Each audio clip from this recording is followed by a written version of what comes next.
What's going on, everybody? Y'all good? Coach, do you feel good? I'm good, man. I'm blessed. I can't complain. All right. Can't complain. Could you give your opinion on the transfer portal and how it's working in recruiting?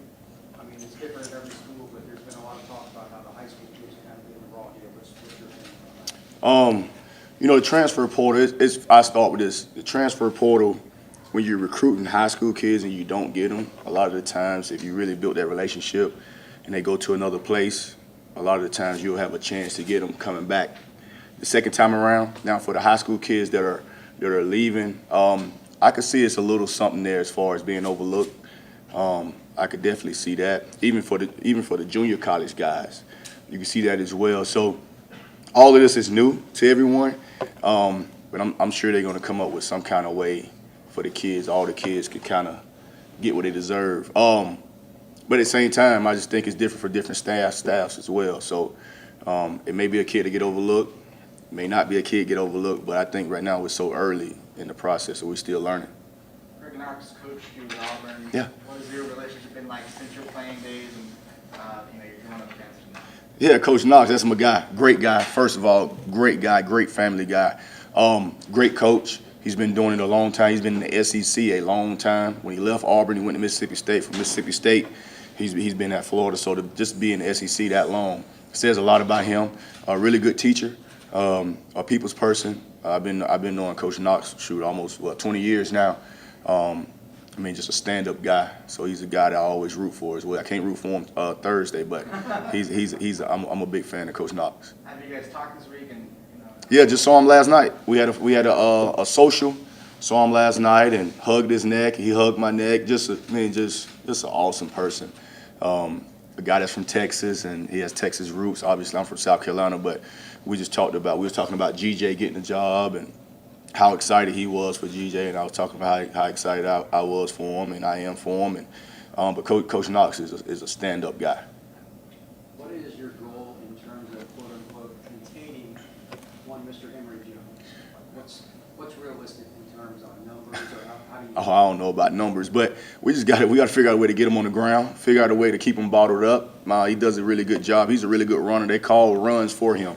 So he's not just dropping back and scrambling like the kid that we played the last game. These are design runs for him. They make you play 11 on 11. They make you play. Every guy has to be fitting on the run. Every guy got to be in tune with the run. That's what Dan Mullen was always doing. They're gonna keep doing it. They did it again versus Florida State with the staff that's there now. So that's something that's continually that they're doing. It's a good scheme. It's pretty much wildcat the whole time. He has the ability to throw it, so it's a unique deal that we got to get him on the ground. We got to bottle him up. Cat Bryant has accepted a few invitations to all these All-Star games today with the East-West Triangle.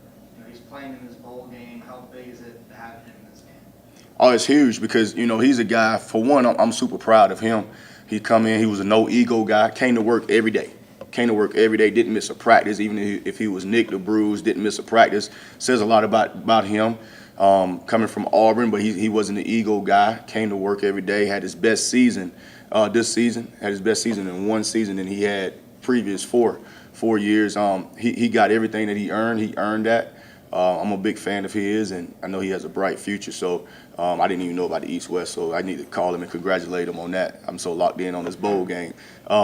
But he's a guy that deserved it, and he came with a lot of leadership. Our guys was watching and seeing how it was done, and again, proud of him. It looked like you got to talk with a couple of your former players. I think Jamel Dean and KJ Britt. How was that? It was cool. They play for the Tampa Bay Bucks, and they stay right down the road. And KJ is he's my guy. So he'll come up to Orlando and visit us, and it was good to see Jamel Dean as well. And those guys they're doing great, having a really good season with Tampa Bay. So we always rooting for all of our guys that we've coached all around the league. So it was really good to see them. Really good. Brandon Adams, some of the younger guys, what's the biggest thing that you've seen throughout the season, especially in your secondary? So Yeah, just growth. It was one of those years with just injuries and different things just like Coach was saying, building the foundation.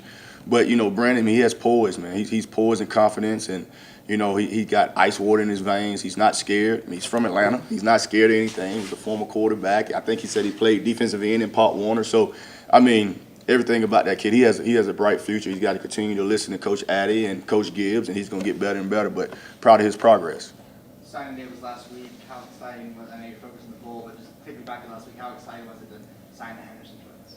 Oh, it was awesome. I mean, it was exciting to sign all those guys, but keeping the guys that's close to Orlando, keeping them in Orlando, that's always a big deal. That's something that Coach Malzahn, we really want to do coming in, is keeping the guys close to home and try our best not to let them out. And I really do think we have a really good class. When you're talking about a foundation, these guys, we really wanted really good football players. We want good people, but football players as well. Didn't really look at what it was rated at. We just trust the film and trust our eyes, and we're very pleased with the class. What about the one spot you guys didn't add anybody, high school-wise at least, was D tackle? Was that something that's a priority in the portal, or is it just an ongoing process in general? We just feel like we got a really good D-line. We got a lot of guys coming back, and we should be fine. If we go in the portal, we'll get a veteran guy. But looking at the guys that's coming out next year, there's a lot of guys that are coming out next year that's going to be ready, that we think could come in and help us early as freshmen. But we feel really good about our interior. And if we add a guy here or there, that'd be great. But we did that on purpose as far as what we're trying to do. Oh, man, that's awesome. Happy holidays, man. Peace and love, all that stuff, man. Go nice, charge on.